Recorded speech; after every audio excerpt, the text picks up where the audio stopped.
રફતાર એટલે ન્યૂઝમાં આપનું સ્વાગત છે। રાજપીપળામાં એપીએમસીની ચૂંટણી છેલ્લી ઘડીએ અચાનક મુલતવી રહેતા રાજકીય અટકળો, કોના ઇશારે ચૂંટણી છેલ્લી ઘડીએ મુલતવી રાખવી પડી તેની ચર્ચાએ જોર પકડ્યું। નર્મદા જિલ્લાના વડામથક રાજપીપળા એપીએમસી ખેતીવાડી ઉત્પન્ન બજાર સમિતિ રાજપીપળા ખાતે એપીએમસીના પ્રમુખની ચૂંટણી જાહેર થઈ હતી। એમાં 12 કલાકે ચૂંટણી થવાની હતી, પરંતુ ચૂંટણી સમયના 4 કલાક પહેલા મંત્રી ઉપર એવો મેસેજ આવ્યો કે જિલ્લા રજિસ્ટ્રાર બીમાર હોવાથી હાલ હાજર રહી શકે તેમ ન હોવાથી આજની ચૂંટણી મુલતવી રાખવામાં આવી છે। જોકે આજે 12 સભ્યો હાજર હતા, પરંતુ જિલ્લા રજિસ્ટ્રાર હાજર ન રહેતા ડિરેક્ટરોમાં વિવિધ અટકળો વહેતી થઈ હતી। આ અંગે ડિરેક્ટરોએ આશ્ચર્ય વ્યક્ત કરતા જણાવ્યું હતું કે સમગ્ર ગુજરાતમાં જે એપીએમસી ખેતીવાડી ઉત્પન્ન બજાર સમિતિ રાજપીપળાની જે ચૂંટણી કેમ મુલતવી રાખવામાં આવી છે એની પાછળ કોઈ મોટું રાજકારણ રમાઈ રહ્યું છે। જોકે 16 પૈકી 12 સભ્યો હાજર રહ્યા હતા, જ્યારે 4 સભ્યો ગેરહાજર રહ્યા હતા। જોકે આજે નવા પ્રમુખ માટે મેન્ડેટ આપવાનો હતો તે પણ આવ્યો ન હતો, જેને કારણે હાજર સભ્યોમાં નારાજગી જોવા મળી હતી ને આ અંગે ચૂંટણી કેમ યોજાઈ નથી અને હવે ક્યારે ફરી ચૂંટણી યોજાશે તે અંગે ઉપસ્થિત હાજર ડિરેક્ટરોએ મંત્રીને લેખિત રજૂઆત પણ કરી હતી।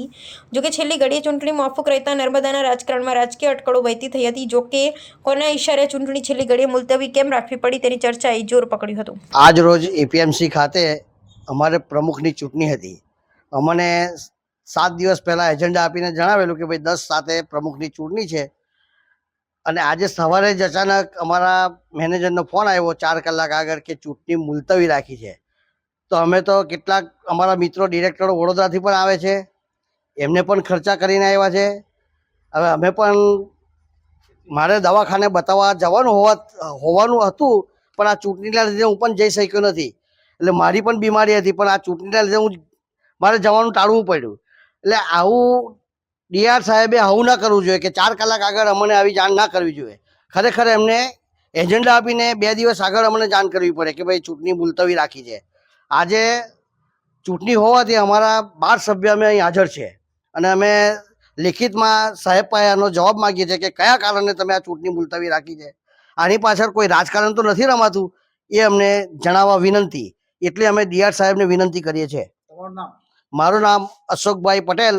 આજ રોજ અમારે જે સરકારમાંથી એજન્ડા ફાળવવામાં આવ્યા હતા કે 10 તારીખે 12 વાગે એપીએમસીના નવા પ્રમુખની વરણી કરવાની હોય, તેના માટે અમે હાજર રહ્યા છીએ બધા તમામ સભ્ય દૂર દૂરથી આવીને, પરંતુ અમને જાણ કોઈ લિખિત કે કોઈ ખાલી મૌખિક ફોનથી જાણ કરવામાં આવેલ છે અને જાણવા મળેલું છે કે સમગ્ર ગુજરાતની અંદર તમામ આ એપીએમસીઓનું ઇલેક્શન થઈ રહ્યું છે।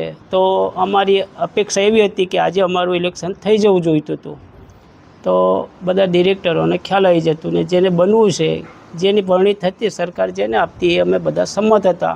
અમે કોઈ સરકારનો કે પાર્ટીનો વિરોધ કરવાના નહોતા, છતાં બી આ રીતના થયું છે એ થોડીક દુઃખની બાબત છે।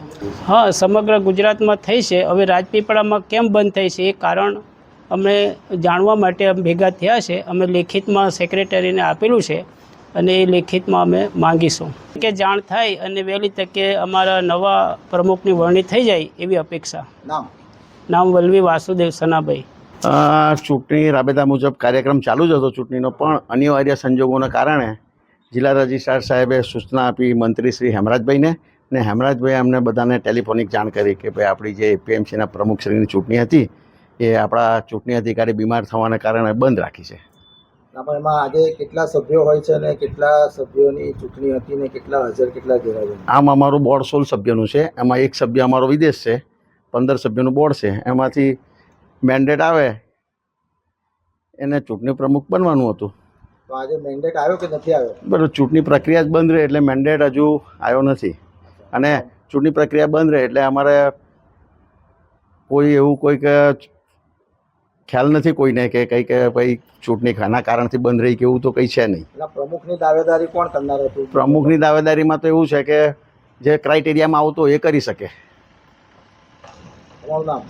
દિનેશભાઈ શિવલાલભાઈ પટેલ।